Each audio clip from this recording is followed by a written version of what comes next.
شروع اللہ کا نام لے کر جو بڑا مہربان نہایت رحم والا ہے۔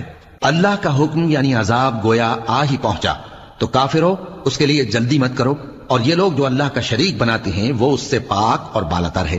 وہی فرشتوں کو پیغام دے کر اپنے حکم سے اپنے بندوں میں سے جس کے پاس چاہتا ہے بھیجتا ہے کہ لوگوں کو بتا دو کہ میرے سوا کوئی معبود نہیں تو مجھی سے ڈرو۔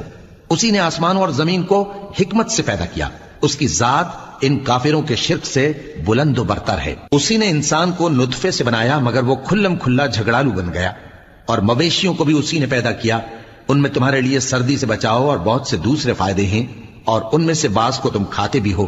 اور جب شام کو انہیں جنگل سے لاتے ہو اور جب صبح کو جنگل چرانے لے جاتے ہو تو ان سے تمہاری عزت و شان کا اظہار ہوتا ہے۔ اور دور دراز شہروں میں جہاں تم سخت محنت کے بغیر پہنچ نہیں سکتے وہ تمہارے بوجھ اٹھا کر لے جاتے ہیں۔ کچھ شک نہیں کہ تمہارا پروردگار نہایت شفقت والا ہے۔